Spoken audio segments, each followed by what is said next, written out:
সরষে ভেন্ডি রেসিপি। প্রথমে ভেন্ডিগুলো ধুয়ে কেটে নিলাম, তারপরে কড়াইয়ে তেল দিলাম, ফোড়নে 5 ফোড়ন দিলাম, আবার ভেন্ডিগুলো দিয়ে দিলাম।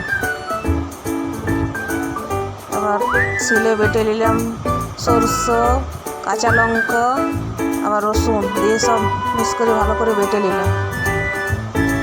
বাটা হয়ে গেল, এবার উঠিয়ে নিলাম বাটিতে। এদিকে ভেন্ডিতে নুন, হলুদ সব দিয়ে একটু নেড়ে নিলাম।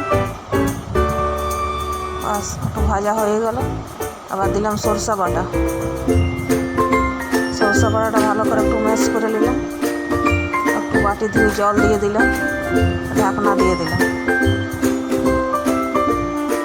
আবার ঢাকনাটা উঠিয়ে দেখে নিলাম ভেন্ডিটা হয়েছে কিনা। দেখে নিলাম হয়ে গেছে।